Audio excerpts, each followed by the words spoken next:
Ese fue mi error, querer ayudarla, porque no iba a recibir ningún beneficio a cambio, era simplemente el hecho de que ellas salieran adelante, por eso acepté ser su codeudor.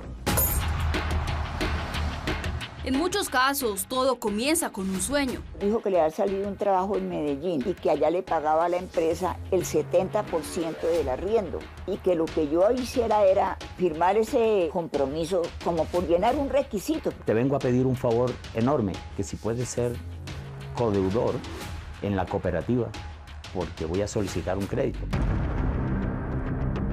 Y lo que muchos no imaginan es que esa firma, según ellos, hecha con confianza, puede convertirse en su más grande pesadilla. En ese momento estoy a punto de perder la casa. Me embargaban la pensión, el 50% de mi pensión. Personas que firmaron, confiaron y aceptaron ser codeudores de una obligación ajena y hoy, según ellos, se enfrentan deudas millonarias de un dinero que nunca disfrutaron. La única esperanza que tengo es que la justicia divina es infalible. Eso es lo único que confío yo, en Dios. Y estoy aferrada a Él porque Él es el único que me tiene a mí como levantada. ¿El codeudor qué gana? Nada. Esta figura de codeudor debe acabarse.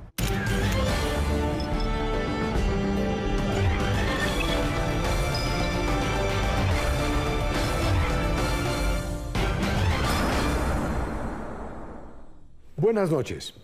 En Colombia, firmar como codeudor puede convertirse en una condena silenciosa. Lo que empieza como un simple favor muchas veces termina en embargos, deudas millonarias y familias al borde de perderlo todo. La mayoría comienzan igual. Alguien deja de pagar y quien termina respondiendo es el codeudor. Pero esta noche conocerán casos que van más allá. Ashlady Castillo aceptó ser codeudora en el arriendo de un local comercial para ayudar a una amiga. Hoy asegura que su favor la tiene al borde de perderlo todo, pero según ella, la deuda no creció por culpa de la arrendataria, sino del propietario del local. La deuda ya supera los 70 millones de pesos. Así comienza la investigación de Wendy Heredia. Codeudor, decisión arriesgada.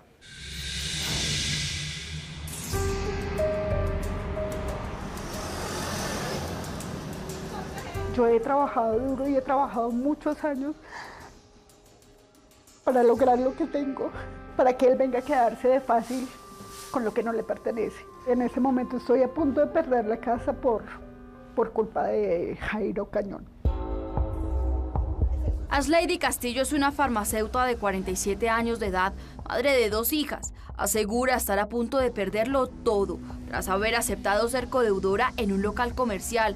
Según denuncia, el arrendador del inmueble, Jairo Cañón, buscaba cobrarle de manera arbitraria una deuda millonaria e injusta que no le pertenece. Lastimosamente vimos con un ser perverso, de mal corazón, ambicioso, porque es una persona que sé que tiene dinero y quiere más, a costa de lo que sea, pasar por encima de las personas que sean. Uno no sabe qué demonio está detrás de un arrendatario.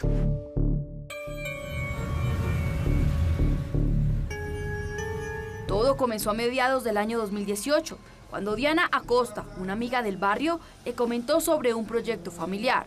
Dianita me comentó que la hermana llevaba mucho tiempo trabajando en un restaurante y pues que los horarios que estaba manejando eran muy fuertes. Ella es buena cocinera, tenían el proyecto de abrir un restaurante. Pero para lograrlo necesitaban algo indispensable, un codeudor con finca raíz, un requisito común para poder firmar contratos de arrendamiento comercial en Colombia. Ninguna de ellas contaba con esta garantía. Me dijo que quería ayudar a la hermana, que sabía que era complicado, pero que si yo les podía colaborar como codeudora. Una figura totalmente legal que respalda de manera solidaria un crédito o en este caso un contrato de arrendamiento, una necesidad común hoy en día. Y como Ashlady es una de esas colombianas que sabe que emprender en nuestro país no es fácil. También me puse en el lugar de ellas porque yo también empecé de ceros. Sé que para que a uno lo ayuden es complicado. Y aunque sabía que era un riesgo ser codeudora, decidió confiar en su amiga Diana y su hermana Auris Acosta. Mi hermana me ayudó, me apoyó y dijo, bueno, listo, hagámosle. Salimos por aquí, por el sector del centro, el sector de la Candelaria, a buscar un local comercial y justamente dimos con ese local. Era bonito, era acogedor. Rápidamente llamaron al número que aparecía en el aviso de arriendo. Quien respondió, asegura Auris, fue el propio dueño del inmueble, Jairo Cañón. Conversamos con él, vimos en él como una persona normal, ¿sí? Que estaba arrendando un local. ¿Qué requisitos necesitaba usted puntualmente para poder adquirir este local? Codeudor y el pago por adelantado de un mes, de un canon de arrendamiento. La petición que él me hizo es que si era para restaurante, era solo para eso. ¿De cuánto sería el canon de arrendamiento? En esa época era de 2 millones de pesos. Aunque era muy costoso, pero dijimos, bueno, tomemos el local en arriendo. Y así, el 4 de julio del año 2018 se llevó a cabo la firma del contrato de arrendamiento con el dueño del establecimiento, Jairo Cañón. Firmamos todos los papeles ante la notaría y pues Lady y otro señor amigo, el señor Fabio Talora, que también nos sirvió de fiador, que también tenía finca raíz. Él exigía la firma en notaría, todo registrado. En ese momento lo vi, la verdad a mí no me cayó bien. De hecho le hice el comentario a la hermana, le dije a mí ese señor no me produce buena espina. Según recuerda Lady, el arrendador era un hombre distante y muy serio. Les explicó a todos que el contrato se renovaría automáticamente cada año, a menos que alguna de las partes manifestara no renovarlo. Pero también dejó claro algo más. Si los pagos no se realizaban oportunamente, los codeudores responderían por dicha deuda. ¿Alguien le explicó a usted las implicaciones que tenía ser codeudor con finca raíz? Sí, ellas siempre fueron muy honestas conmigo. Me dijeron, por nosotras no hay problema, usted sabe que somos muy correctas. Mi hermana y yo siempre, el lema que teníamos era que jamás íbamos a hacer quedar mal a las Lady como codeudora. El día que no tengamos, pues preferimos entregar el local, pero no vamos a hacerle quedar mal a ella porque ella ha hecho eso de buena fe. Y aunque comenzar no es nada fácil, ella y su hermana Diana se dieron a la tarea de cumplir con su palabra, especialmente con Lady, quien era una de sus codeudoras. Cada vez que pagaban una mensualidad, ellas venían y me traían el comprobante del pago de la mensualidad, donde este señor les firmaba o les aceptaba el pago. Yo siempre tenía que pagarle el arriendo a él en efectivo. Esa era una petición de él. Al comienzo todo marchaba bien, recuerda. Pues la gente le gustó, todo era muy limpio, la atención muy buena, la comida era rica. El restaurante empezaba a despegar, sin embargo asegura que los problemas inesperados comenzaron a llegar. Comenzó a presentar problemas con el servicio de energía porque el fluido eléctrico no tenía la capacidad para los electrodomésticos que nosotros teníamos. Comenzó con el problema del agua, las mangueras se rompían, entonces se nos inundaba el local abajo. Aún así decidieron continuar, pero a comienzos del año 2020, es decir, 1 año y medio después de haber tomado el local en renta, las marchas y el estallido social llegaron a su punto más alto en Colombia. Sus ventas empezaron a decaer y la seguridad de su establecimiento comenzó a preocuparle. Y en varias ocasiones yo le dije a don Jairo, mire, ¿por qué no manda a arreglar la puerta? Esa puerta tiene abajo un hueco y no me gustaría que se entraran a robar porque no se le coloca una reja. Y él nunca accedió a eso. Desafortunadamente, en marzo del año 2020, Auris indica que su temor se hizo realidad. Rompieron la puerta, se entraron, se robaron ese dinero, intentaron llevarse el televisor. Y esto no era todo. Luego del robo, Auris indica que el comportamiento de Jairo, el arrendador, comenzó a ser un dolor de cabeza para ella. Cuando él pasó por el arriendo, yo le dije, don Jairo, ¿por qué no me hace el favor, me colabora? Porque yo me gasté casi 350.000 pesos en el arreglo de la puerta, en la chapa. Oye, ese señor se puso furioso, furibundo, y me dejó con la plata del arriendo en la mano. Por eso yo no le pagué el mes de marzo, por eso le adeudaba el mes de marzo. Y justo en ese momento llegó la pandemia. El negocio dejó de ser viable para ella. Yo lo llamé y le dije, don Jairo, ¿por qué no me hace un favor? O sea, me recibe el local, yo no voy a continuar con el local. ¿Esta persona qué le dice cuando usted le manifiesta que no tiene intenciones de continuar con este local? Él se incomodó, se molestó, yo le noté la molestia porque yo le dije que le iba a entregar el local. Ante la negativa, Auris asegura que toma la decisión de cerrar el local el 19 de marzo del año 2020, 4 meses antes de la renovación del contrato. Yo comencé, llámelo, no, que yo no puedo ir a Bogotá, que yo no me quiero contagiar. Yo le dije, don Jairo, por favor, yo necesito entregarle el local. Y él me dijo, me debe el mes de marzo. Págame marzo, abril y mayo. Yo le perdono el mes de junio. Yo le dije, bueno, perfecto. Él me dijo, consígame un cheque de gerencia. Perfecto, le consigo un cheque de gerencia por 6.600.000 pesos, los 3 meses de arriendo que habíamos acordado. Pero cuando parecía que todo se resolvería, el dueño del local cambió las condiciones, indica Auris. Después me dijo, no, que le diera los pagisalvos de los recibos. Él presumió de que yo le debía gas natural. Entonces, cuando me iba a recibir el local, me dijo el pagisalvo, y dije, pero yo no lo tengo, el de gas natural no lo tengo. No, pero seguramente usted tiene una deuda. Yo le recibo el local y me da 2.300.000 pesos como base de lo que usted supuestamente debe en gas natural. Yo le dije, don Jairo, pero es que yo no tengo plata. Y le dije, ¿cómo voy a tener plata? Acabo de cerrar el negocio, acabo de tener pérdida.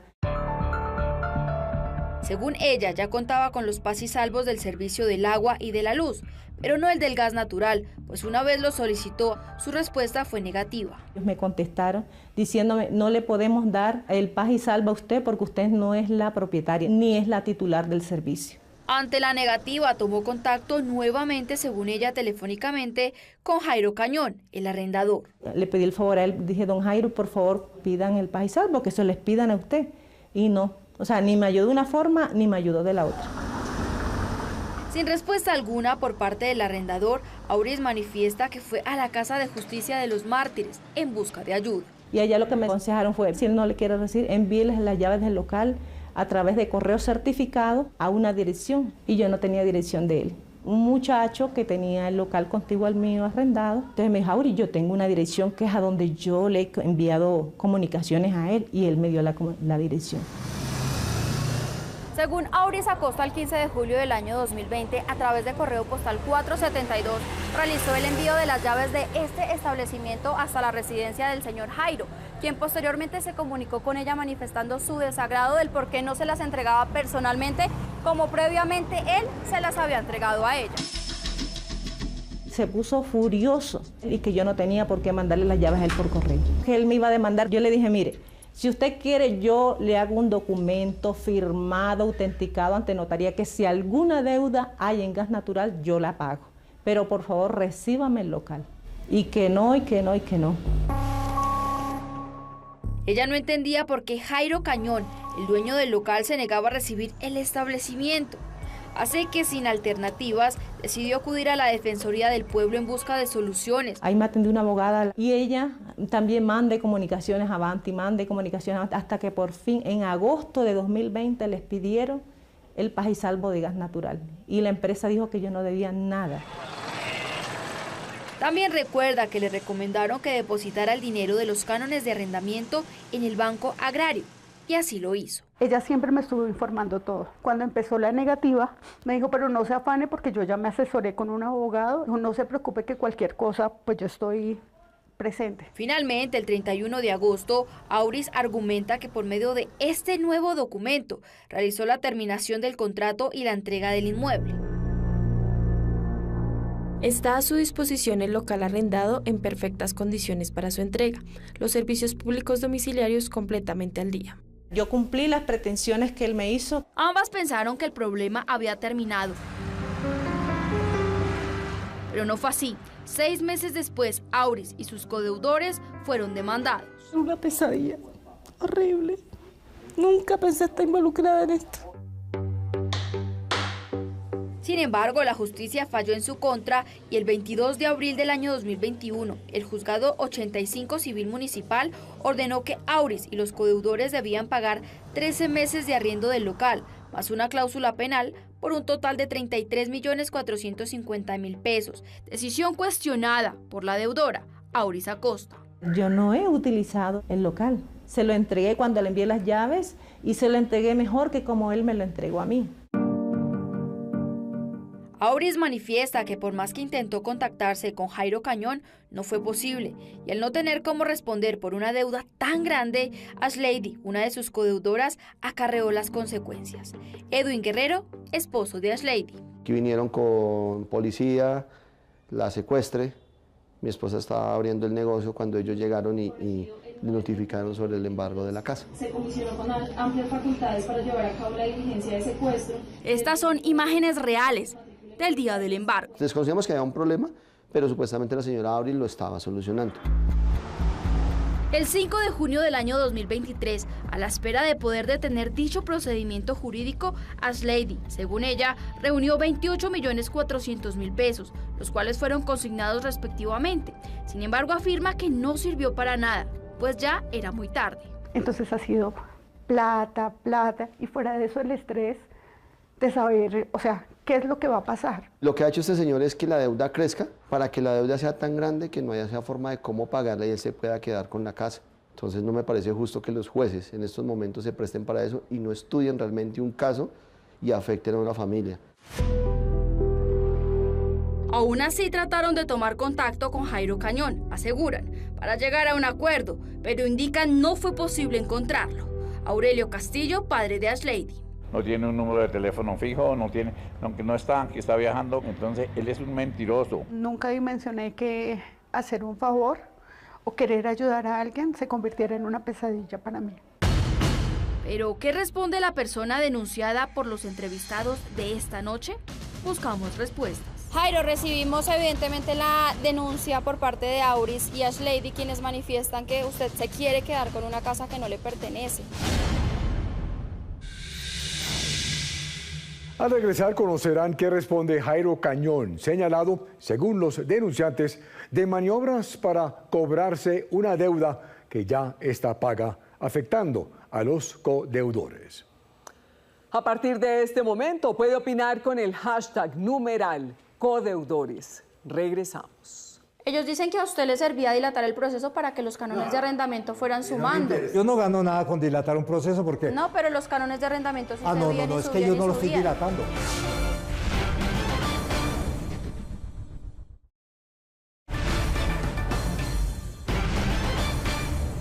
Ser codeudor es completamente legal en Colombia, pero para muchos ese acto de confianza terminó convirtiéndose en una muy mala decisión.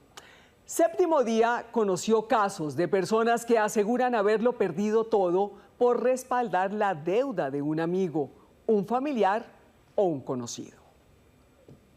Auris Acosta soñaba con tener su propio restaurante, pero lo que empezó como un proyecto de vida terminó en una batalla jurídica. La más afectada, quien la respaldó como codeudora, Ashlady Castillo, una mujer que hoy enfrenta una deuda millonaria.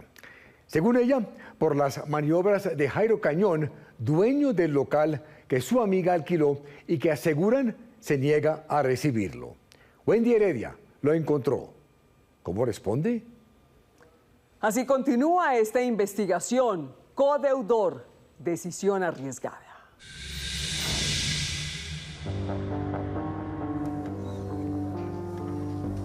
Ese fue mi error, querer ayudarla, porque, o sea, yo no iba a recibir ningún beneficio a cambio, era simplemente el hecho de que ellas salieran adelante en su emprendimiento, eso era lo que quería yo, y por eso lo hice. Ashlady Castillo, quien aceptó ser la codeudora en un contrato de arrendamiento, hoy asegura estar viviendo toda una pesadilla, pero no por la deudora Auris Acosta, como ocurre normalmente en estos casos, en donde el deudor es quien deja de pagar la obligación y el codeudor debe asumir la misma. Y sé que ella no es culpable. Lastimosamente vimos como un ser perverso. Se refiere a Jairo Cañón, dueño del establecimiento arrendado por Auris, y a quien señala de dilatar la entrega del local y la terminación del contrato en el que ella figura como codeudora. Él quiere que la deuda crezca para quedarse con la casa y con mi negocio, para que yo esté totalmente vulnerable y no pueda responder a una deuda tan grande. Pero, ¿qué responde Jairo Cañón? En Séptimo Día lo abordamos en el centro de Bogotá. Wendy Heredia, reportera de Séptimo Día, ¿cómo me le va? Bien. Jairo, recibimos evidentemente la denuncia por parte de Auris y Ashlady, quienes manifiestan que usted se quiere quedar con una casa que no le pertenece. Mire, lo único que le digo es que vayan a los juzgados. La ley, 3 juzgados, el último metieron una tutela que falló a favor de nosotros. Aquí nadie se está quedando con nada. Es porque usted no le quiso, según manifiesta Auris, no le quiso recibir la entrega del local. Yo parte jurídica no. Pero ¿por qué no responder de su Nadie casa? me puede constreñir a mí y menos usted como periodista. No, solamente queremos respuestas, don Jairo. Lo que Ellos sea, le devolvieron a usted el local según manifiestan desde el 2020. Ella manifiesta que tiene... ya nomás, ya les dije, vayan de los abogados. O sea, usted no se quiere quedar. Ustedes me están constreñiendo, no me interesa la casa de ellos. Listo, ya está claro para poderme ir. ¿Qué decirle a Auris, señor Jairo? Yo a Auris no le digo, vayan a los juzgados, yo no tengo nada que ver. Yo de derecho no sé, no estoy obligado a saber derecho. Arrendé un local y punto. Tras haber sido entrevistado a las afueras del local, que según Auris no le quiso recibir oportunamente, nos contactamos con su abogado, quien manifestó la disposición de Jairo Cañón de conceder una segunda entrevista para ampliar su versión de los hechos. Y fue así que el 12 de marzo del año 2026 nos brindó la entrevista en el norte de Bogotá.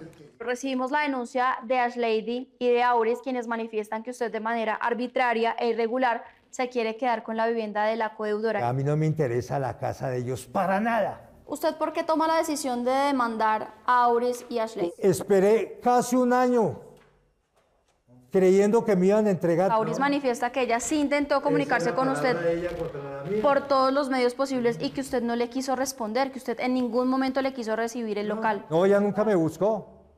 Ella siempre se escondió. Pero ella dice otra cosa. Pero ella dice que usted no le quiso recibir lo del arriendo. Eso es falso. Es falso, falso de toda falsedad. Si no lo recibo lo del arriendo, ¿por qué no ahí lo consigna a un banco? Hay una consignación, don Jairo, por 6.600.000 en el Banco Agrario desde el año 2020. ¿Usted por qué no ha ido a recoger ese dinero? No, mis abogados no me han dicho que voy a recogerlo ni que voy a hacer. Sí, aquí la veo.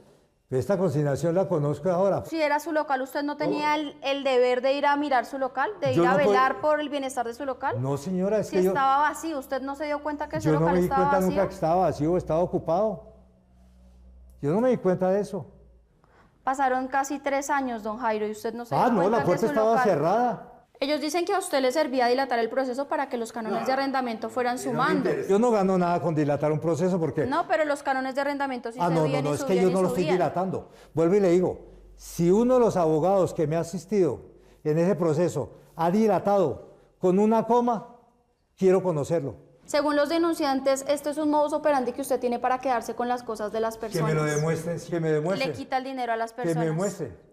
Tienen que demostrármelo. En la rama judicial a usted le aparecen más de 20 procesos en curso como demandante. ¿Por qué? Sí, yo he demandado. Soy comerciante. He tenido negocios. Jairo, ¿no era más fácil llegar a un acuerdo desde un inicio con Auris y con Ashlady? Eso era lo que ella tenía que haber hecho. Si ellos me llaman a conciliación, digo a los abogados, doctores. ¿Usted se comprometería con Séptimo Día en llegar a un acuerdo con ellos para no rematar o para que ellos no pierdan su casa? Me comprometo que me citen a una conciliación. Sin embargo, para Ashlady, Auris y sus familiares es injusto enfrentar una deuda que hoy supera los 70 millones de pesos, teniendo en cuenta que Auris, según ellos, agotó las posibilidades para hacer la entrega de ese establecimiento. Incluso jurídicamente, ese contrato, según Gabriel Vázquez, abogado defensor de Ashlady, nunca debió haberse renovado. Para la época de cuando la señora arrendataria intentó recibir el contrato, no era necesario contar con el arrendador como tal. Simplemente ella lo pudiera haber hecho pues por la emergencia económica que para ese momento existía. De hecho, hay varios decretos que de allí se desprendieron, en especial porque en este caso estamos hablando del contrato de arrendamiento de un local comercial. Para Gabriel hay una evidente actuación de mala fe por parte de Jairo Cañón, a quien la ley, según él, respalda. Desde el inicio él nunca quiso conciliar. De hecho, el primer juzgado nunca agotó ese recurso de la conciliación previa. Simplemente el abogado inició la demanda ejecutiva y desde allí comenzó la pesadilla para esta familia. No me parece justo que los jueces en estos momentos se presten para eso y no estudien realmente un caso y afecten a una familia. Eso nunca han tenido en consideración todo lo que se ha pasado, todas las inconsistencias, la negligencia de este señor, nunca ha tenido en cuenta. Siempre los han escuchado a ellos, pero a nosotras no. En Séptimo Día contactamos a los juzgados que fallaron a favor de Jairo Cañón, Uno de ellos, el Juzgado 85 Civil Municipal de Bogotá, quien respondió que actuó conforme a la ley y dentro del marco de su competencia. Por su parte, el Juzgado 43 Civil Municipal de Bogotá, en donde cuya deuda ascendió a 73 millones de pesos y mantiene hoy activo el embargo de la casa de Ashlady, no dio respuesta hasta la emisión de este programa. Espero que los jueces, que todas las entidades que tienen que ver con este caso, lo estudien a fondo y se den cuenta que este señor ha actuado de mala fe desde el principio. Por ahora, Ashlady asegura que los daños causados por haber aceptado ser codeudora son irreparables. Sin embargo, todavía espera que su caso encuentre finalmente una salida en la justicia. Pero como ella, también conocimos el caso de Alberto López y Ramón Giraldo, dos profesores universitarios que aseguran cargar desde hace años con el peso de una deuda millonaria por haber aceptado ser codeudores de un crédito. Con una diferencia, en esta historia el principal señalado no es una entidad ni un arrendador, sino el propio deudor, un colega en quien ellos confiaron. No es sensato que uno asuma responsabilidades cuando no has disfrutado ningún tipo de beneficio de los créditos que se le dan a otras personas. Busqué a esta persona para solicitarle pues, que afrontara ese problema y en vista de que no hubo la respuesta, pues la entidad nos embarga y nos quita la mitad del salario. En quien confiaron, según ellos, Luis Guillermo Díaz Monroy, otro profesor, amigo y colega de la misma universidad donde ambos trabajaban. Hace muchísimo tiempo, de hecho, el profesor Guillermo fue profesor mío cuando estaba en mi etapa de maestría. Es hoy en día colega.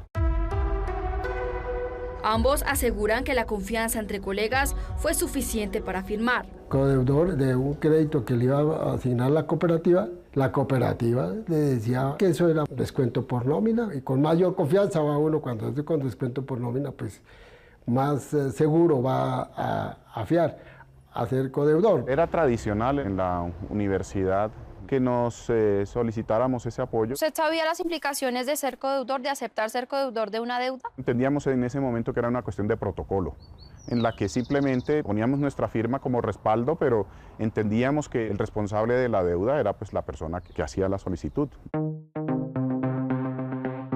A mediados de 2013, ambos firmaron como codeudores de esa deuda. Sin embargo, recuerdan que lo que comenzó como un favor rápidamente se convirtió en todo un dolor de cabeza. Cuando la cooperativa, la gerencia de la época comienza a llamarnos para decir que este profesor no asumía sus responsabilidades de deuda, pues evidentemente comenzamos a inquietarnos. ¿Cuánto tiempo pasó para que empezaran a tener problemas? Muy rápidamente, menos de 6 meses, y empezamos nosotros a afrontar el problema. Cuando comenzó la presión ahí sobre nosotros, exigiendo que teníamos que asumir esas deudas de este profesor. Esta institución nos abordó muy pronto para que resolviéramos el problema, los codeudores. Pero eso no era todo. Pronto descubrirían algo peor. Que había otros créditos adicionales que había asignado la cooperativa a este profesor de manera simultánea. Ovidio Almanza, también profesor y colega de Luis Guillermo. Va hasta mi oficina, me toca la puerta. Me dice, Ovidio, te vengo a pedir un favor enorme. Ah, sí, cuéntame. Oye, que si puedes ser codeudor en la cooperativa, porque voy a solicitar un crédito. Me dijo, el profesor Ramón también va a ser codeudor. Entonces yo me confié. Ovidio asegura que él, junto a otro profesor, José Giraldo Gallo, aceptaron ser codeudores de Luis Guillermo por un crédito de 137 millones de pesos, el 28 de junio del año 2013, el mismo día y por el mismo valor que el crédito que aceptaron respaldar Ramón y Alberto. Por alguna razón dije, bueno, yo lo respaldo porque ya me había dado como cierta confianza. Sin embargo, pasados 6 meses, también fueron notificados de la falta de pago del crédito por parte de Guillermo. ¿Usted buscó al profesor? Yo me comuniqué con él, me dijo, no, ya en poco tiempo yo salgo de unos problemas que tengo, me va a ingresar un dinero y pues me pongo al día, entonces no hay problema. Le dimos alternativas de que lo apoyábamos, de que le respaldábamos como colegas, pero pues él realmente no reaccionó. Así que sin tener cómo pagar, sin respuesta alguna, Ramón, Alberto, Ovidio y José rápidamente fueron embargados. Me embargaban la pensión, el 50% de mi pensión. Me descontaban la mitad de mi salario. Ninguno se esperaba este desenlace que les acarreó problemas, según ellos, económicos y familiares. Nos dejaron viviendo casi que con lo mínimo. Piensas en tu familia, tú con tu sueldo estás acostumbrado a una calidad de vida y luego te la quitan y te la ponen a la mitad. Así que con el agua al cuello, la única alternativa, aseguran, fue negociar y pagar una deuda de más de 300 millones de pesos. Duramos casi un año embargado y nosotros ya asfixiados le decimos a la cooperativa, venga, vamos a negociar, vamos a pagarle el capital. ¿Usted qué tuvo que hacer para recoger ese dinero? Hubo que recurrir a préstamos. Me tocó vender una propiedad, un pedazo de tierra que tenía, pues obviamente para salir adelante de este proceso. Me tocó hacer créditos, me tocó hacer préstamos, además incumplí algunos de los créditos que yo ya tenía, me embargaron. Hoy, 13 años después, aseguran que aunque tomaron medidas en su contra, no ha pasado nada. Nosotros después le pusimos una demanda por estafa, porque hubo la inducción al engaño. Resulta que él tenía varias demandas, le estaban descontando, también debía con entidades bancarias. Pero, ¿qué responde Luis Guillermo Díaz Monroy? Hablamos con él. Don Luis Guillermo, buenas tardes, un gusto. Sí, ¿con quién hablo? Wendy Heredia, reportera de Séptimo Día. Tenemos la denuncia de varios profesores quienes aseguran que tras haberle firmado a usted un crédito como codeudores, usted dejó de pagar y ellos tuvieron que hacerse cargo de esta deuda. Solamente queremos saber si usted les va a devolver el dinero a los profesores o no. Si usted averigua en la pagaduría de la universidad, ya me descontaron, yo ya cubrí eso vía embargo. Claro, pero es que nosotros también tomamos contacto con la cooperativa y la cooperativa manifiesta que usted todavía no se ha puesto al día con las obligaciones. No, yo tengo los soportes, averigüen en la pagaduría de la universidad. Esta fue la respuesta oficial de la cooperativa señalada. El proceso judicial conserva su vigencia mientras subsista saldo insoluto de la obligación. ¿Qué decirle a los profesores, Guillermo? Llevan más de 13 años a la espera que usted les pague. Que me digan cuánto es y yo les arreglo. Son más de 137 millones de pesos por cada uno. ¿Usted se compromete ante nuestras cámaras de Séptimo Día que les va a pagar, Guillermo? No, yo no. No, nos colgó. Todos los profesores concuerdan en lo mismo. No existen garantías legales en Colombia que cobije a los codeudores para no perderlo todo. Esta figura no es sana. Reinaldo Malavera, máster en Derecho. ¿Qué alternativas tiene un codeudor cuando ya siente que está siendo afectado y tiene que pagar por una deuda que no le pertenece? Debe ejecutar directamente a la persona que le sirvió de codeudor, debe ejecutarla por las vías legales, cobrándole daños y perjuicios. ¿Y qué pasa cuando el deudor no tiene con qué responder a su deuda? No hay nada que hacer. Me parece que la legislación está fallando y debe haber un replanteamiento de esa figura del codeudor. Esta figura de codeudor debe acabarse. Este sinsabor que tienen Ramón, Alberto, Ovidio y José es el mismo que siente Margot Cardoso, una adulta mayor, quien hoy también clama justicia. Lo llamé y le dije yo que por qué me había hecho eso, que yo qué más le había hecho a él para que me hubiera hecho esa maldad. En todos los casos hay algo en común. Los denunciantes aseguran que la ley no protege lo suficiente a quienes firman como codeudores. ¿Realmente es así? Ya regresamos. Si hay ley, si hay justicia, tienen que obligarlo. La única esperanza que tengo es que la justicia divina es infalible. Eso es lo único que confío yo, en Dios.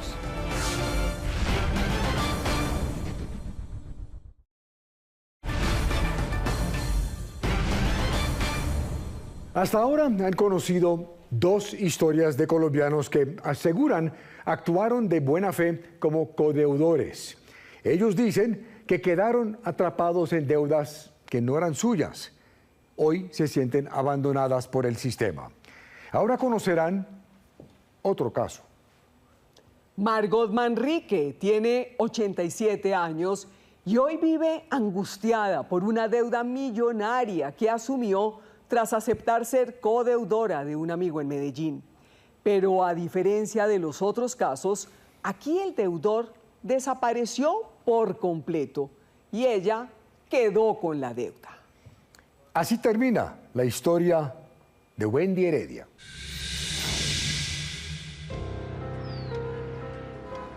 Si hay ley, si hay justicia, tienen que obligarlo. La única esperanza que tengo es que la justicia divina es infalible. Eso es lo único que confío yo, en Dios. Y estoy aferrada a Él porque Él es el único que me tiene a mí como levantada, porque yo me dan muchas ganas de que Dios se acuerde de mí.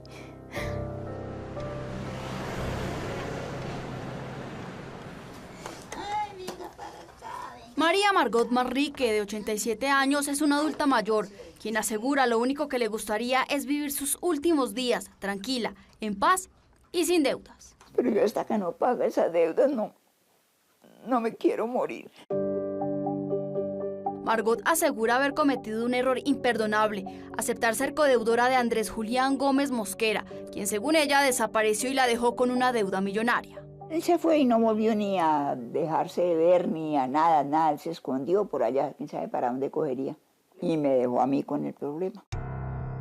A quien señala como responsable, Andrés Julián Gómez Mosquera, un hombre de 34 años de edad, a quien conoció a mediados del año 2020. ¿Cómo conoce a Andrés? Lo conoció mi hija Dorita, que un día iba con un perrito, lo sacó a pasear y se encontró con él coincidencialmente. Y entonces él se presentó y le dijo que él adiestraba perros, que él paseaba perros, que mejor dicho, experto en eso. ¿Qué percepción le dio a usted cuando lo conoció por primera vez? Yo pensé que él era buena gente y todo. Lo mismo pensó Ana Torres, otra de las hijas de Margot. Pues me parece una persona normal, servicial, tranquila. Incluso recuerda que rápidamente se ganó la confianza de todos en casa, quienes no dudaron en contratarlo. Él venía a diario, pues nosotros lo contratamos, digamos que pues el monto o el costo no era tan elevado, nos pareció demasiado cómodo y pues optamos por darle la oportunidad.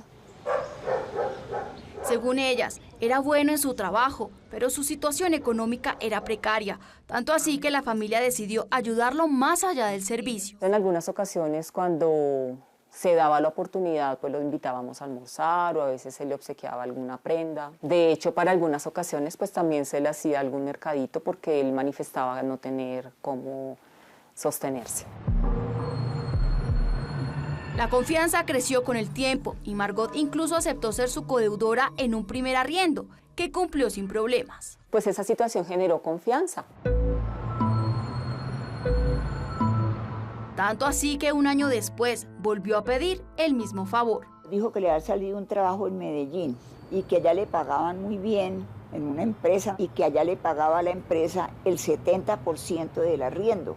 Y que lo que yo hiciera era únicamente firmar ese compromiso como por llenar un requisito. Pero esta vez su familia no estaba de acuerdo. Le dijimos, mamá, piénselo bien porque él va a estar lejos, es un poco complicado y riesgoso también. Entonces, pues ella dijo que no, que para ella lo importante era como apoyarlo y colaborarle porque él tenía un proyecto de vida en donde iba a salir adelante.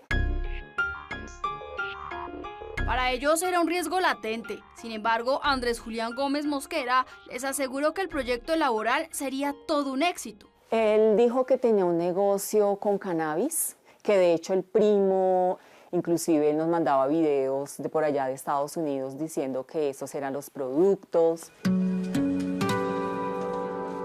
Confiada y con antecedentes positivos, Margot decidió aceptar. Y fuimos allí a la notaría y se hizo registrar eso y todo. Yo ingenuamente lo hice por quererlo ayudar.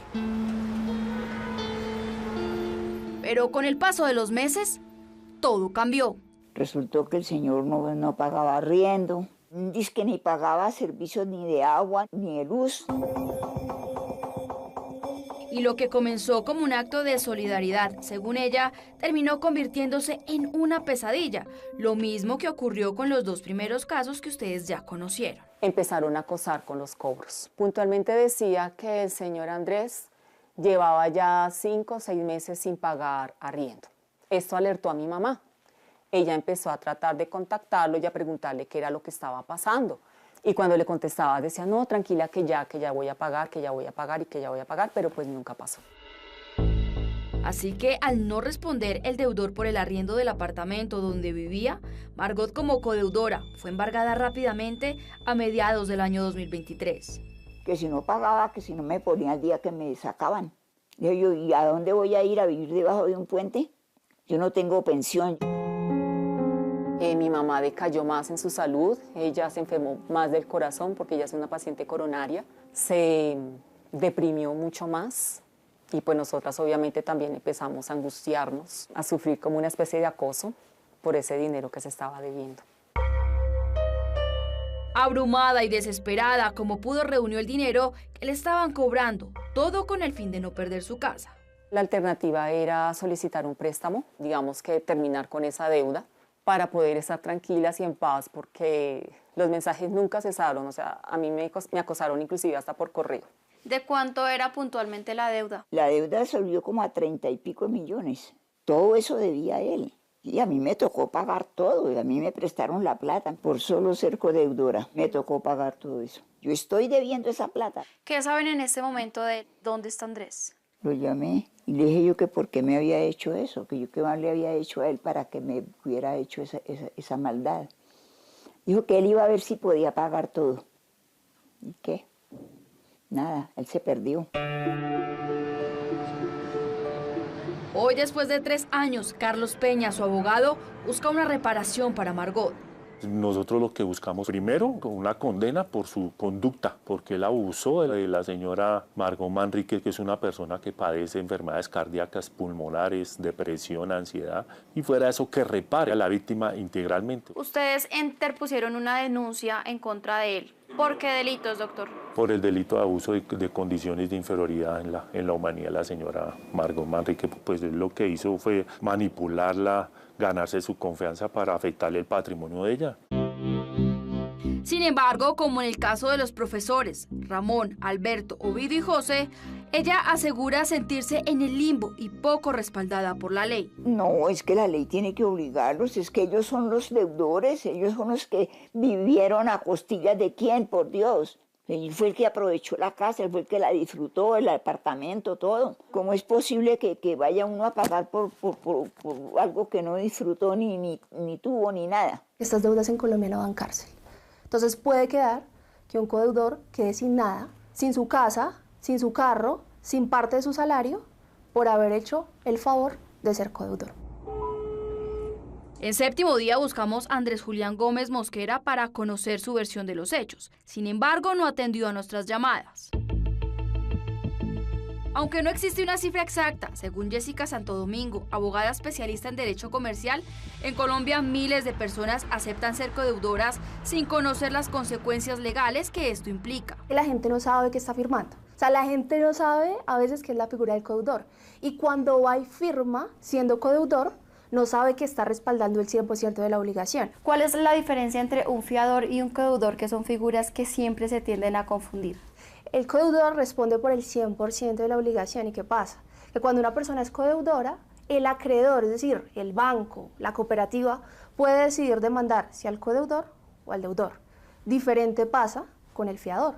Con el fiador yo primero tengo que demandar al deudor y si el deudor no responde, demando al fiador. Para que la gente confíe en el sistema. Olga Lucía Velázquez, representante a la Cámara por Bogotá de Alianza Verde. ¿A dónde deberían asistir las personas quienes manifiestan sentirse afectadas por esta figura legal?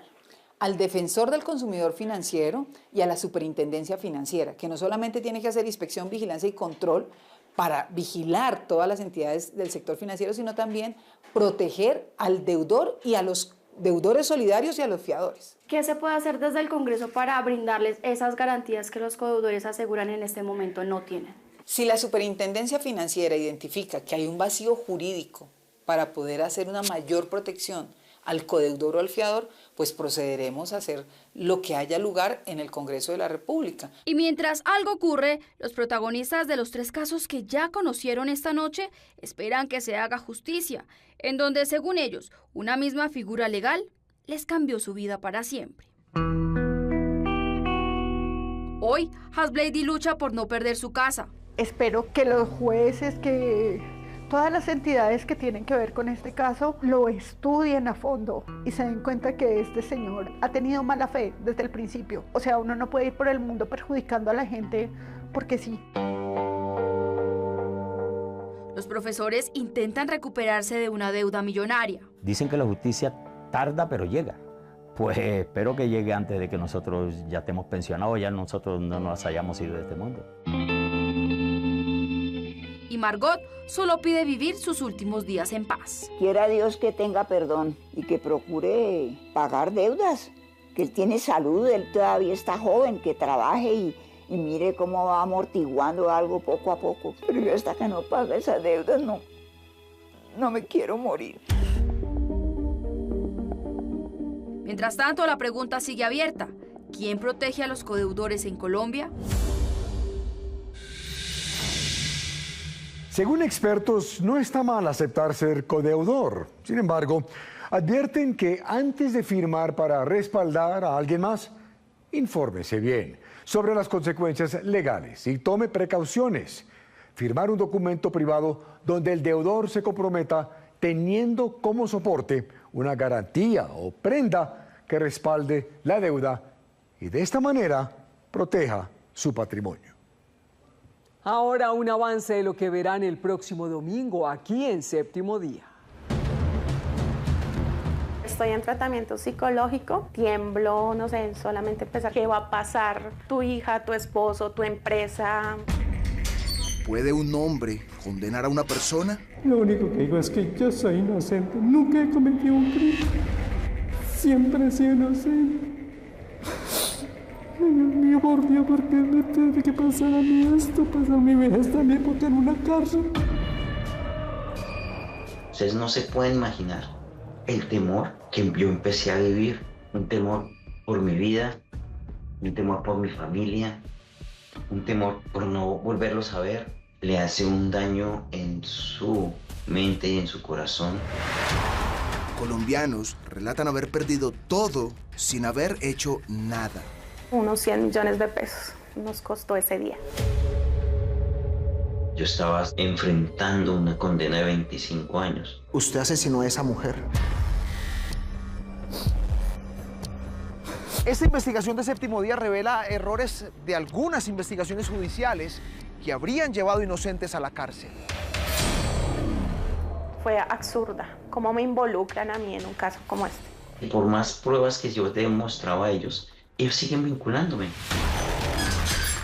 No se resuelve por ningún lado nada, no contestan nada a esos juzgados.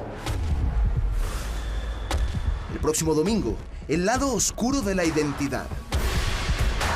Ciudadanos que cargaron con culpas ajenas. Que mi país no me quiso defender. Por una razón muy sencilla. Yo fui víctima de llamarme como me llamo. Llamarse igual o similar a una persona que, según las autoridades, cometió un delito del cual están siendo acusados. Si tiene una historia que contar o una denuncia que hacer, escríbanos en la dirección que aparece en pantalla. También me pueden escribir a mí, la dirección también aparece en la pantalla. Si quieren revivir el capítulo completo, lo pueden hacer a través de www.septimodia.com.co o en nuestro canal de YouTube, Séptimo Día Caracol. Gracias por acompañarnos. Nos vemos aquí el próximo domingo, en Séptimo Día.